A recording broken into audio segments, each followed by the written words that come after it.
Hello, everybody, and welcome into a very special live version, of the Full Coverage Football Show. It is a special version because it is not your typical episode.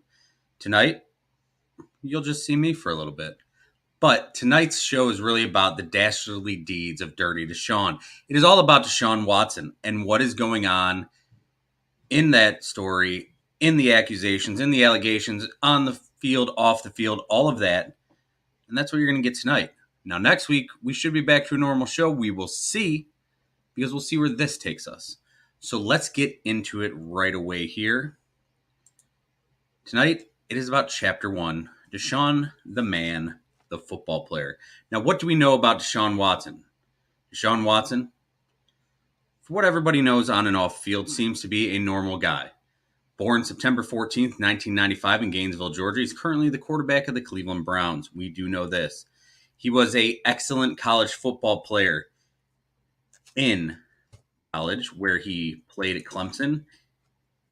He won national championships. He was looked at as the Michael Jordan of football. He was looked at as a can't-miss prospect by some, but by others, they looked too deep into it and thought, maybe this guy's not that good. Maybe it's Clemson that allows him to be good. He threw for 14,539 yards. He played in a system under Dabo Swinney that allowed him to get the ball out quickly, to use his smarts to find the open guys, to make the plays needed, and they were a great football team.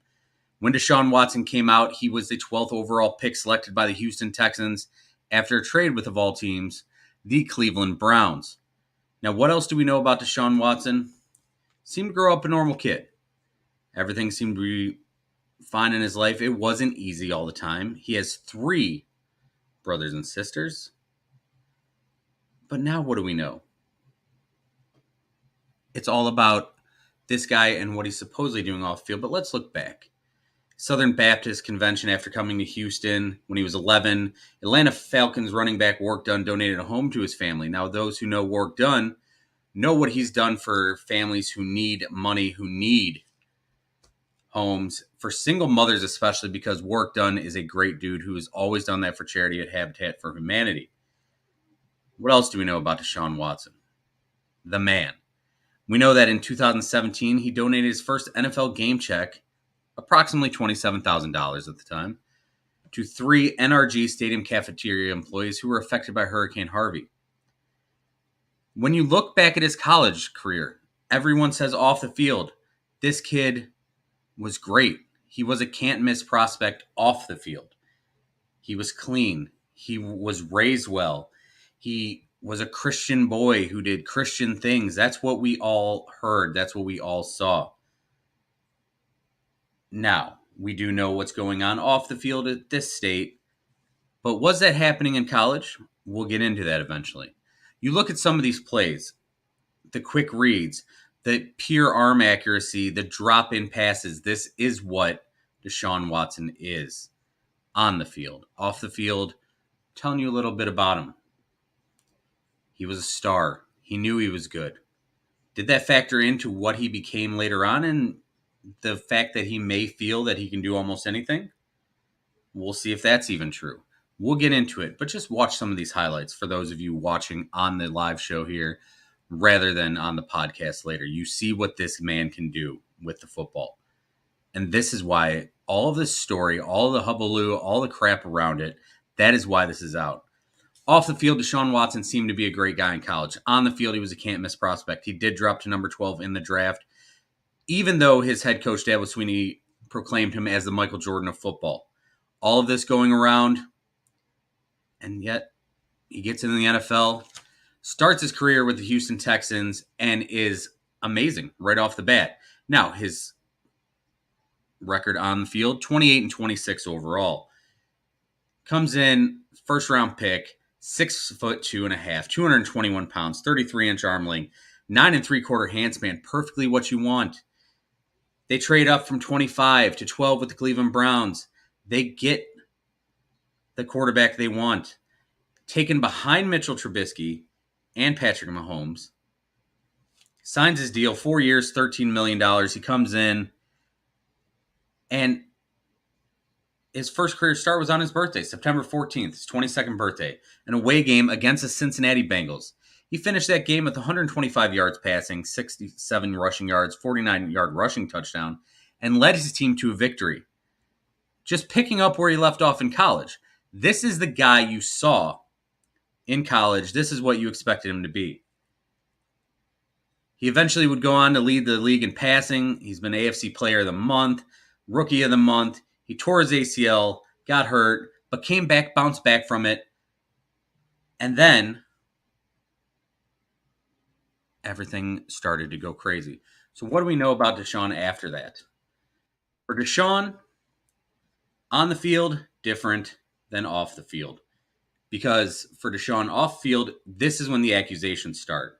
March 16th, 2021, attorney Tony Busby announces a civil lawsuit will be filed against Deshaun Watson.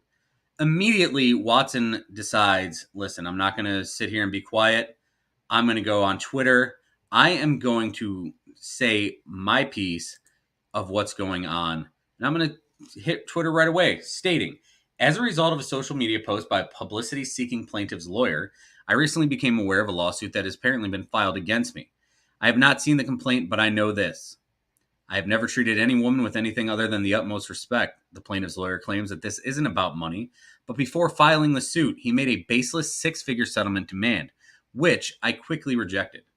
Unlike him, this isn't about money for me. It's about clearing my name, and I look forward to doing that. Now, that was March 16th, 2021, when this happened. Since March 16th, 2021, Busby's been a busy man, adding the Houston Texans organization to the lawsuit, and also he's added 25 more women, not necessarily just him, to this lawsuit. Now, when you break this down and see what's happened, you've all heard all of these accusations. You've heard most of what's going on. But as a timeline, when you look at this started not long after Deshaun Watson asked, January 28th, 2021, roughly a month and a half prior, to be traded from the Houston Texans. So he asks to be traded, and then suddenly you get all of this stuff going on. So January 3rd, 2021, the last game he has actually played in. It has been almost 2 years, 2 full football seasons, you'll feel like almost, since he's played. What does he still have on the field? We're not worried about that because right now we're talking about the accusations. So that was March 16th that he comes out with these. The first lawsuit, March 17th, 2021, the first lawsuit filed to the Harris County District Clerk appears on the website. That same day, 2 other lawsuits are filed against Watson, bringing civil suits against Watson to 3. By March 18th, the number is up to 4, and the NFL decides to open up business in investigating. Here on the Full Coverage Football Show, many times it was brought up, what are you doing, Raj? What are you doing, Raj? Eventually, we find out that Raj has outsourced this entire investigation and decided that Sue Robinson, former district court judge, will take over the investigation and will eventually levy the punishment. However, something a lot of people aren't realizing is that punishment, when levied, can be changed by Roger Goodell. What can he do? He can either make it more games, he can make it less games. Roger Goodell still has final say on what number of games Deshaun Watson will miss. And why is he going to miss games? Even though these are civil lawsuits and nothing's been proven in court, stay tuned, we're going to get to that. By March 19th, Watson's attorney, Rusty Hardin, released a public statement asking the public to keep an open mind until they respond to the lawsuits. Now, at this point, 4, okay, that sounds pretty bad. 4. We're now up to 26. 4 was the number that his attorney said, hey, keep an open mind. Now, remember, we're in a country that determines you are innocent until proven guilty. However, by March 22nd, 7 more civil lawsuits appear on the Harris County District Clerk's website, bringing the number up to 14. 2 days later, we're at 16. By March 29th, 19 total. On March 29th, Sports Illustrated published his account from a massage therapist who hadn't filed a lawsuit, alleging that there was sexual misconduct by Watson during a massage therapy session. Now, is that something that happens a lot? We will talk to a massage therapist later on in the show, and we'll get into that, what kind of happens there. By April, 2 more suits had come in. It's 21, and Houston PD releases a statement that a criminal complaint against Watson has been filed. Another lawsuit by April 5th, it's 22. 2 plaintiffs identify themselves and go public with their lawsuits. What they talk about in these accusations is disgusting, and is a big reason why, when Watson was being able to be traded, I didn't want him on the Cleveland Browns as a Cleveland Browns fan. But it happened. He is now a Cleveland Brown. I deal with that in another way. We've talked about it on the show before, but let's get back to Watson. When these plaintiffs identify themselves and go public with the accusations of what happened, with him exposing himself, with him trying to force oral sex, with him reaching up skirts or trying to pull pants down, these things come out. Nike suspends its endorsement deal with Watson. Nike, his deal with them, hits him in the wallet. It's a big thing for Nike to do that, to step away, but they have to do that at this point. Watson's still saying he's innocent. Now, by April 9th, 2 Harris County judges ruled that the women suing Watson must identify themselves, must be public. Reports surfaced that one plaintiff is dropping her suit against Watson because she doesn't want to come out in public. And for some, they'll say, oh, well, she's obviously doing that because she was lying all the time. No, sexual assault cases are the hardest to prove because it's a he said, she said situation. And when it's a guy in Watson's stature against a woman we don't know, a lot of people, especially in the days of social media, will favor Watson despite of all the other charges against him. So we're into April 14th of 2021. Soon we reveal Ashley Solis, the first plaintiff, who said that her first contact with Tony Busby was December of 2020. So we're going back December of 2020. We are now at, that's 16 months ago we're looking. And in those months, Watson was still playing football. He reported a training camp. Rumors started to circulate about him being traded. Meanwhile, all this stuff is still going on around him. The Dolphins are in on him. All these other teams are in on him. So when you hate the Cleveland Browns for what happened, remember, they weren't the only team in on this. And that's fine. You can knock the Browns. You can knock them for giving him the money. We'll get into that shortly. However, think about what's going on at this point. He wants out of Houston. All these allegations are coming forward, and there's more climbing. Because where there's smoke, there's fire. Obviously, he's done something wrong. And as of right now, all we know for sure is that he is an absolute creep. A little later on, we find that he's not getting traded, that during the season he's sitting out. Nothing from the NFL. He's still eligible to play. You're still holding the Houston Texans' hamstrings because they're not allowed to get rid of this guy. He's got to be on the roster. And now we're getting into February. Judges rule Watson can be deposed in 9 civil lawsuits. And he's going there. They're doing these things. They're going in. And then suddenly, Watson's set to be deposed in proceedings for the civil lawsuits in March. He's expected to invoke his Fifth Amendment right. He basically keeps repeating himself. I have not done anything wrong. I've done nothing but treat women with respect. And then we find out nothing charges-wise is being brought up. And we expected that because it is a hard thing to prove in the he said, she said situations. But during this time in March, every team is after Deshaun Watson. And that's when the trade happens. So, March 11th, after they say, hey, no criminal proceedings are coming in Harris County, the NFL opens for business. 14 teams, up to 14 teams reportedly, wanted to talk or wanted to trade for Deshaun Watson. Houston denies the Colts. They can't get in. Saints and Panthers are in. Falcons are in. Dolphins are in. We're talking almost every team in the NFL is in on this guy. And then he starts talking to people. A little later on, he starts meeting with the teams. Falcons he meets with New Orleans for a second time by March 16th. March 17th, talks between Cleveland and Watson. He decided he didn't want to be in Cleveland. I don't want to be in Cleveland. I want to move to the south. I don't want to, or into the north. I don't want to play in snow. I don't want to go there. Carolina then informed they're out of the running. They failed to guarantee the third and fourth years of Watson's contract. Now, had they changed that, it would have been there. Had they been told ahead of time, hey, we want fully guaranteed, they would have been in on it. Now, the Falcons decide on March 18th they're going to push back Matt Ryan's roster bonus as they're waiting for Watson's decision. They are 100% sold that this is the guy they're getting. It doesn't matter we've had Matt Ryan with us this entire time. He's been our boy. We drafted him. He took us to a Super Bowl.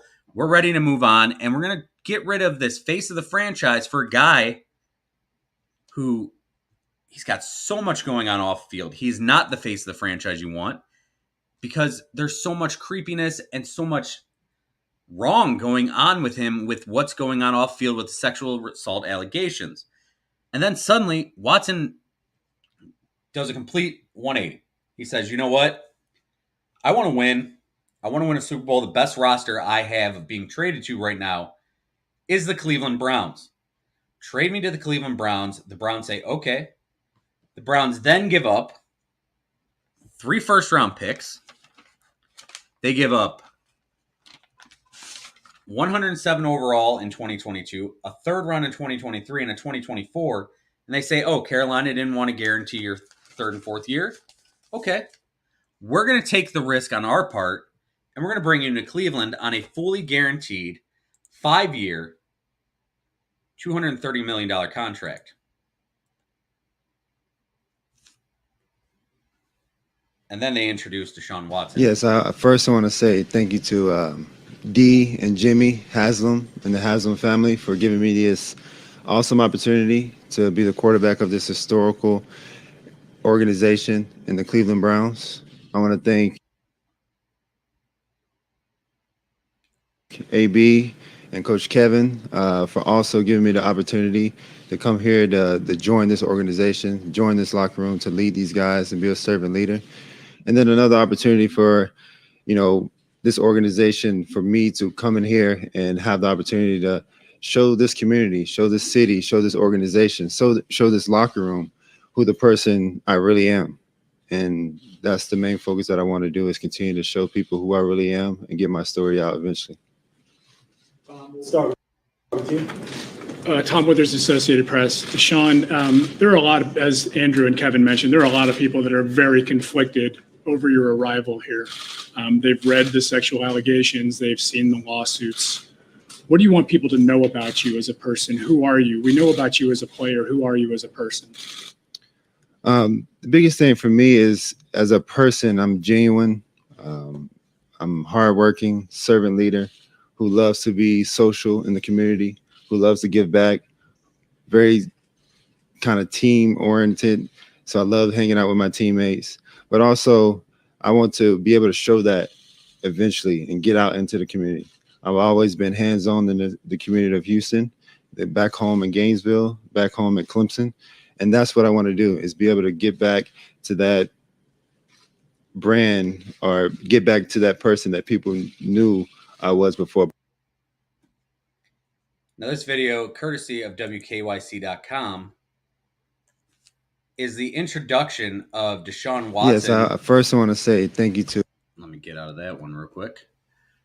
Deshaun Watson to the Cleveland Browns. So, we get to Chapter 4 here. He's introduced as the Cleveland Browns, and we'll get into Chapter 4 in just a second here. When we look at what Deshaun's gone through, he's basically been traded to the Cleveland Browns, and this is a shock to everyone because the Browns didn't expect him to be there. NFL world didn't expect him to be here, but guess what? He comes to Cleveland. So, March 19th, in wake of the Watson trade, the Cleveland Rape Crisis Center announced it's received more than 1,000 donations because people want to do good. They want to take care of, they want rape victims to know that they matter, because they do. It is one of the hardest crimes to pursue, to prove.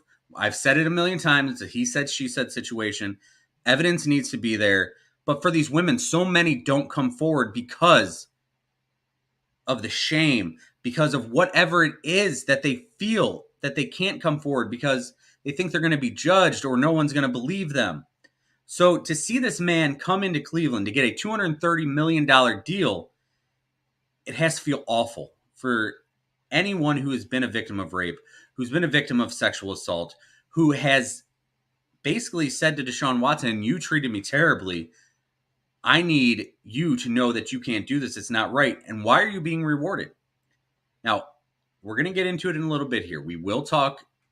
We've got stuff coming up from lawyers, judges who talk about the evidence not being there, who say maybe some of these things didn't happen. Now, I will warn you going forward that some of these people didn't want to be on camera. In fact, the judge didn't want to be on camera.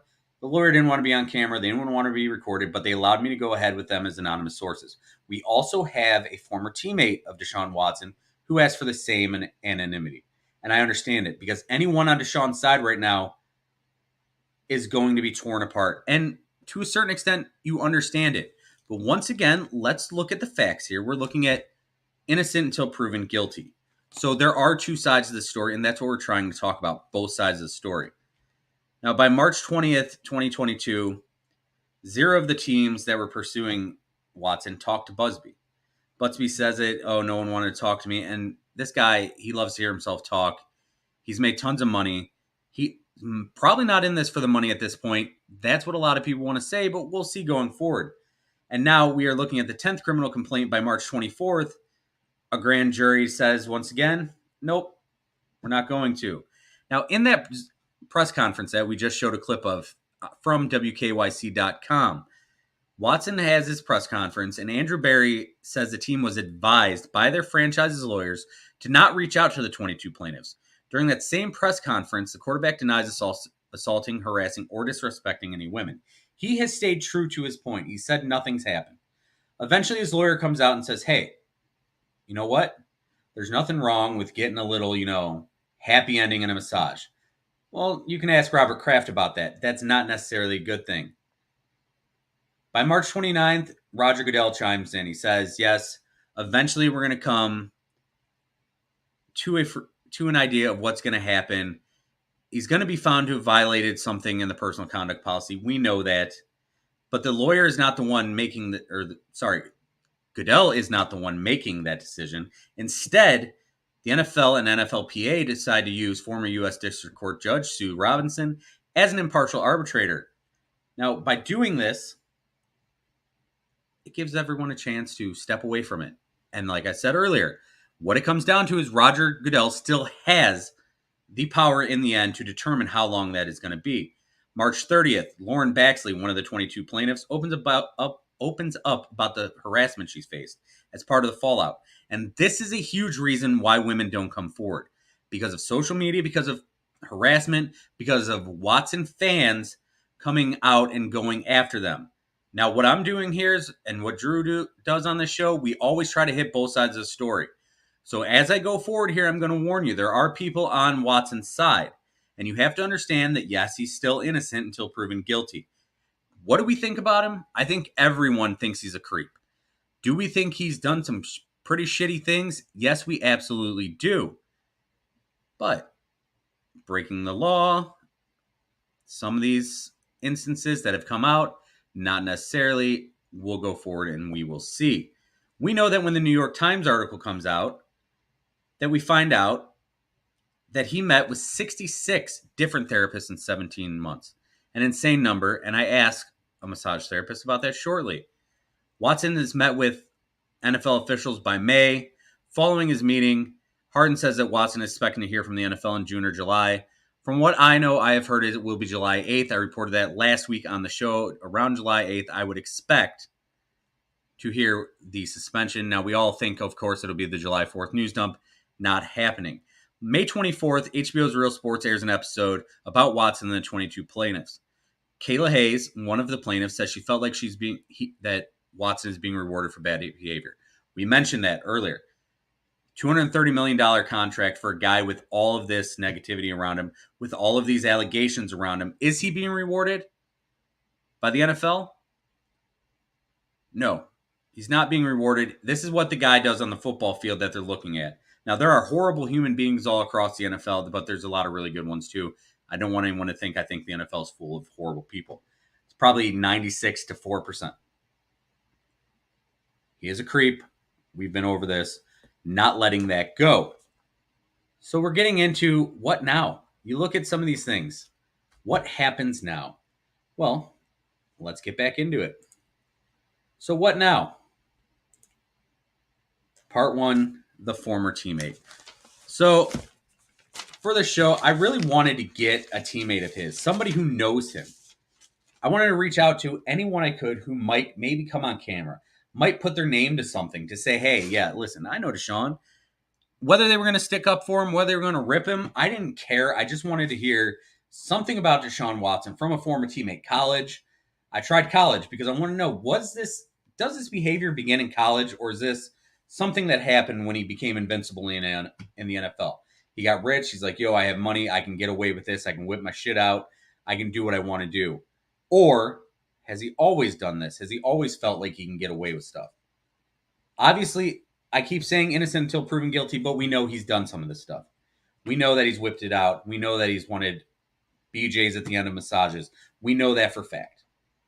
Because your lawyer doesn't come out and say there's nothing wrong with getting a happy ending unless that's the case. So I reach out to all these former teammates, emails, Instagram, Facebook, Twitter, DMs. I'm sliding in DMs like I'm Deshaun Watson looking for a massage therapist. Bam, with that joke. So finally, one responds. He's like, yeah, I'll talk to you on these conditions. You don't say who I am. The guy's still in the league. He doesn't want to be blackballed. I get it. I'll give you what you want. You can't use my name. I won't go on camera. Won't go on record. So I'm like, well, this sucks because I'm a nobody. This show's a small show, but we're going to go forward with it anyway and hope you take what we're saying to be fact. Now, I reached out to multiple. I got the one response. He asked to keep it anonymous, as I said. So I asked him about Deshaun. He said, Deshaun, great teammate, good locker room guy, phenomenal in the huddle. Off the field, he came off the same. Did a lot of great things in the city of Houston. The Deshaun Watson Foundation, check it out, what they did. Deshaun Watson was a great guy in the community. As he said as part of his Browns introductory press conference, he did a lot of things in the city, and he plans to continue to do that in Cleveland. Now, there's a negative. We understand that there's two sides to everything. He always seemed like we never fully knew him, though. He had his close guys, but he was good with everyone. But I really didn't feel like I ever fully knew Deshaun. So I asked him about the allegations. The allegations absolutely came as a surprise. The organization did anything D wanted. They knew what they had. I don't know if they knew about that. I said, but are you sure? Did they know what was going on? He said, maybe. So I asked a former teammate if he knew what was going on. He said, maybe. If anyone did, it was Bill. As long as D was on the field balling, I don't think he cared. And when he said Bill, I asked him straight out, by Bill, you mean Bill O'Brien? Yeah, he acted like a hard ass, but winning meant more to him than anything. So I asked him a little more. Okay, I get it. You don't want to go into full detail. I understand that. I respect that because you got a lot to lose. And you don't want to call out a guy that you said flat out here to me that you don't fully know all that well. You knew enough of him that you were boys, but not necessarily close boys. So I asked him about the organization, and he said the Texans were always a great organization to him. He never had any issues. And then I asked him about the suspension. How can he be suspended if he's never been proven guilty of anything?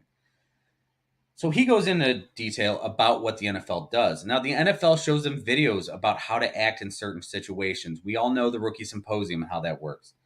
They warn of stuff like this at work. And why do they do this? Because just like any other giant corporation or great corporation, you want the best people working for you. You don't want to be in the massage therapist room and know that one of the players is going to try to feel you up or whip his junk out. Whether you're a guy or girl or whatnot, you don't want to deal with that. So, in turn, the NFL makes sure you know you are expected to act like an upstanding human being at all times, at all points, in your career, in the building, out of the building. Now, is this why the Texans allegedly rented out this room at the Houstonian for Deshaun Watson? Did Bill O'Brien know what's going on? Someone with more power than me, they're going to have to find that out. I'm not going to ever probably find that out. Drew, probably not going to find that out. We will see, though. But what do we know? The NFL talks to the players about this. They beat it into their heads. Yo, guys, you cannot do this. This is what you need to do. These are the rules you need to follow. You need to be respectful to the people around you because we want to run great organizations. And in order to do that, they have to know they're safe walking into work. So is that why Deshaun needed to go outside of the building to find these other women? So I talked to a lawyer and judge. Thankfully, they were kind enough to talk to me, take my emails, go back and forth a little bit. I asked them, if this was brought to you, how would you pursue it? The lawyer flat out told me, if this was brought to me, obviously with the women, I'd want them to attempt to get some kind of settlement. Because at the end of the day, the facts in this decision, they're not lining up. The women lie, men lie, humans lie, people lie. Evidence is the only thing you can use in this to determine guilt. So the best thing to happen is to try to get some kind of payment for your pain. That's what she flat out told me. I don't know how far I'd go in this if I was Tony Busby. Maybe that's why he brought in the Houston's organization, to bring more validation to the civil lawsuits, to try to earn more payment, more money, more restitution for his clients. And she said, I understand that part of it all the way. I brought up the New York Times article. When I talked to her about the New York Times article, she said, yes, it came off as an angry, vindictive lawyer fighting for his clients to kind of, I don't want to say a smear campaign because there's another lawyer on Twitter who called it a smear campaign. I don't want to use his words, but that's basically where she was headed to it. So she kind of felt the same way, that it could be a smear campaign. I asked the judge, if this was brought in front of your court, do you think the defendant would be found guilty? And she said no, because there is not enough evidence in this case to find this man guilty. However, my own personal opinion, this is an unmarried man paying for sex, basically consenting women partially. When she looks deep into it, there's partial aspects of this story where women have been paid and they were okay to do it, because there was a woman in a strip mall who told her massage therapist that she was great at getting men to part with their money. And she feels that part of it really is bringing down the totality of the lawsuits. Now, when I brought this back up to the lawyer and judge and I talked about everything with them,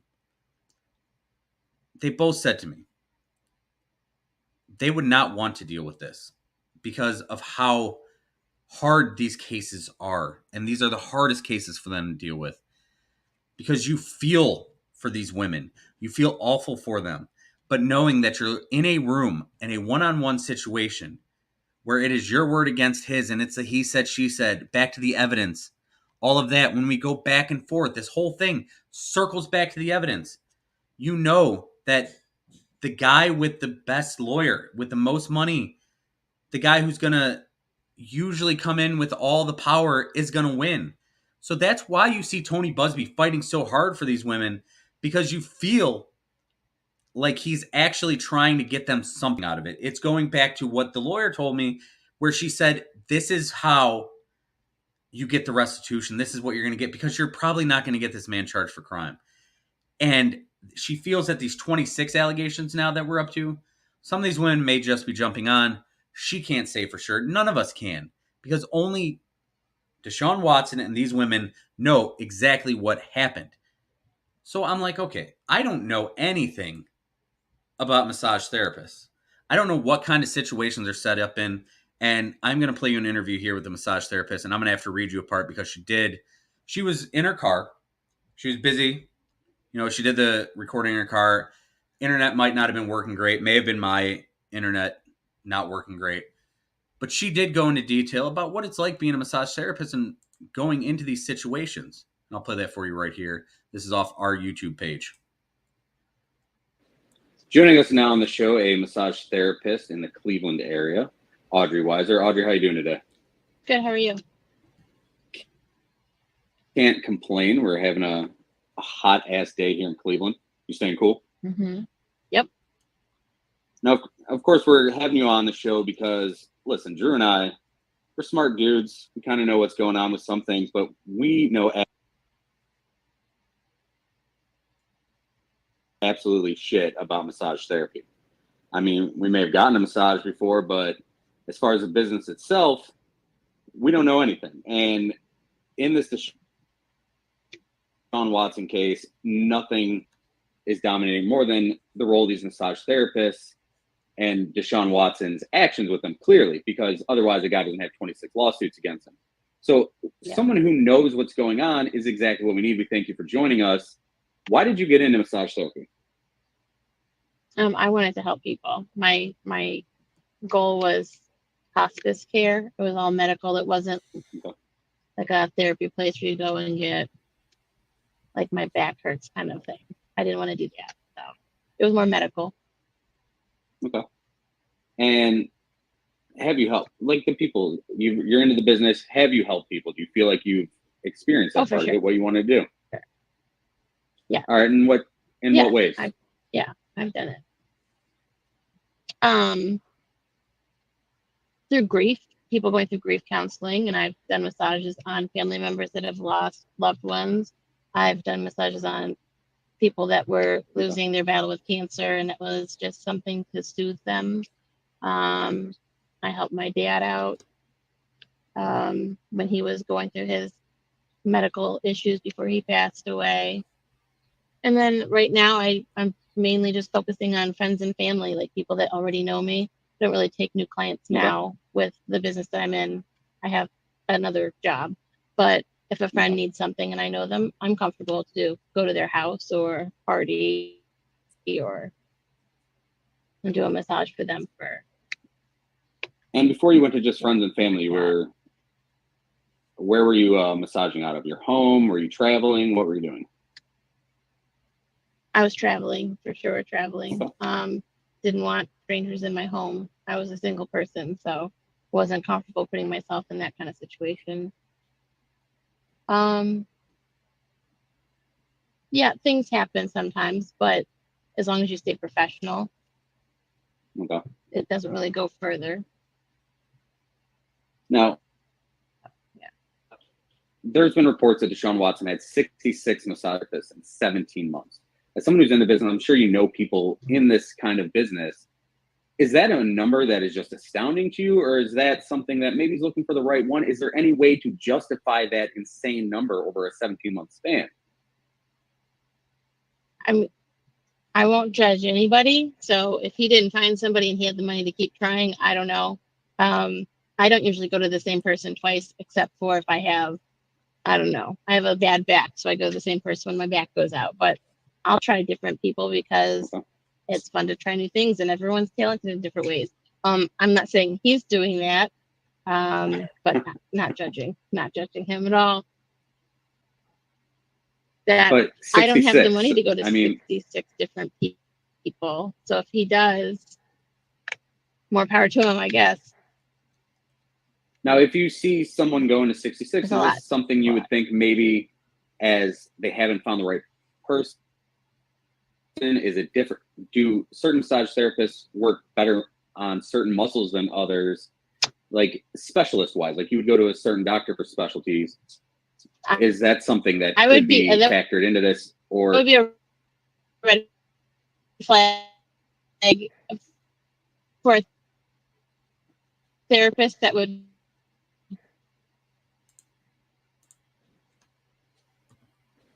Joining us now on the show. So we went through there with Audrey. I appreciate her joining. She did have some, it could have been mine. You know, anybody who watches the show knows my love for Spectrum and the fact that my internet goes out of time.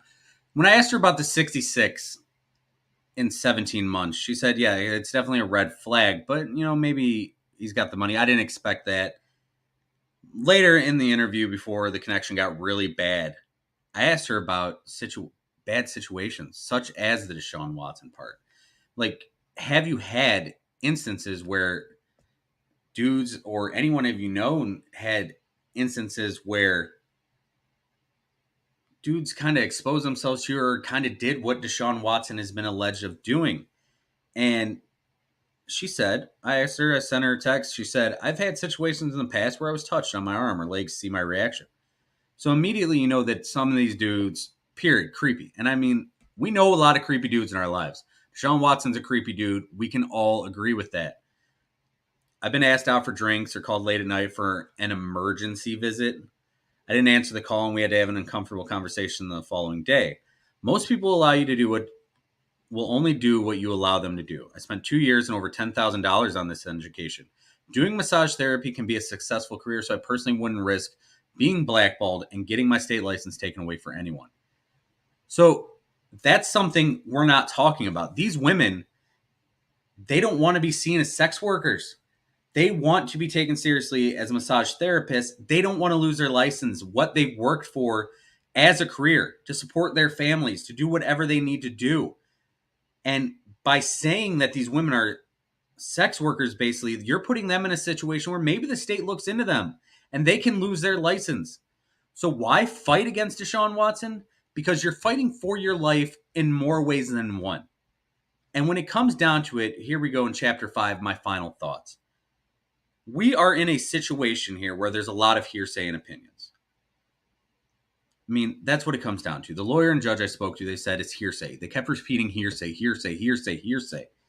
Because in the court of law, you need evidence to prove everything. You need that evidence beyond a shadow of a doubt to prove someone guilty. You are innocent in this country until proven guilty, except for in the face of the media, in face of public opinion. You are always guilty until proven innocent. Years ago, we all said OJ's guilty, proven innocent in the court of law. We still think OJ's guilty. Deshaun Watson, proven innocent in the fact that no charges are brought up. Do we think he's guilty of doing a lot of the things he's alleged? Absolutely. I won't say no to that. I don't think anyone can say no to that. To the fact that his lawyer came out and flat out said he got a happy ending. I don't think you can walk away from that and say, okay, he hasn't done anything wrong. Obviously, there is a history and a pattern of doing something wrong. Does this mean he should never play football again? No, it doesn't. Because the NFL, we know, cares about what you can do on the field. By next February, if this man wins a Super Bowl in Cleveland, if he does play this year, per se, and I think he will. Why? I'm not 100% sure. I'll get into that in a second. If he won a Super Bowl in Cleveland, so many people would forget about it. All the people saying they won't watch the Cleveland Browns because of Deshaun Watson will jump back on the bandwagon and will be freezing their balls off at the victory parade. That is a sad truth of sports and the way we move on from things. For the NFL, Ray Lewis, part of a murder. We all think, there's a lot of people, I won't say we all. We all think there's a big, huge issue there with the white suit missing that Drew called the orange suit last week, and I missed the joke. It was there. Leonard Little, Dante Stallworth, these men have been accused or have murdered people, whether they meant to, accidentally, manslaughter, whatever it was, back in the NFL. Tyreek Hill traded this offseason.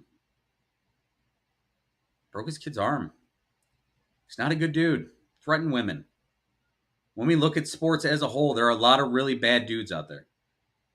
And the case that you can compare this one to the most is the Trevor Bauer situation in Major League Baseball. The difference is Trevor Bauer keeps digging Trevor Bauer a bigger hole by the way he acts because he always tries to stand up for himself. He's battling. I get it. He wants to stick up for himself. But at the same time, you are looking at yourself in a mirror. You need to do that, Trevor Bauer. And that's why he got the 2-year suspension. Will Deshaun Watson get the 2-year suspension? I don't think so. Eventually, I think it becomes an 8-game suspension. Maybe they appeal, maybe they don't. We shall see. But for now, we try to lay out some facts. We try to get some deeper stuff. We try to get away from the hearsay and opinion and get into people who know what's going on. I would like to thank the judge for joining me, the lawyer for joining us. Would like to thank Deshaun's former teammate, who will remain anonymous, and I appreciate him beyond a shadow of a doubt. Huge, for him to come on and to really give us some inside information on Deshaun, that was big for me. Reach out. I appreciate you. Audrey Weiser, massage therapist in Cleveland area, I appreciate that so much for coming on because you gave us something we don't know about in the massage therapy business. We appreciate that. And for now, look at both sides of the story. Do what you can because there are always two sides of the story. Deshaun Watson, I'm going to tell you my side. I think he's a creepy bastard. Other than that, I don't know what he's guilty of. He's creepy. Not a good dude. And if I was a massage therapist, I'd stay the hell away from him. Until next week, remember, as always, this is the Full Coverage Football Show. My name is Jeremy. Follow me on Twitter at SomervilleCLE. Follow Drew at DetroitDave7. Do us a favor. Check out our sponsors, Manhattan Deli Menor, 440-974-0055 for carryout. GolfClassOnline.com. That's Drew. Get it there. Get better at golf. Kitty Cove Daycare at Kitty Cove OH on Facebook. We'll see you next week. Follow us on Twitter. Check us out on Facebook. Check out the pod anywhere you can get it. But remember, as always, if you live the life you love, you'll have a life to live.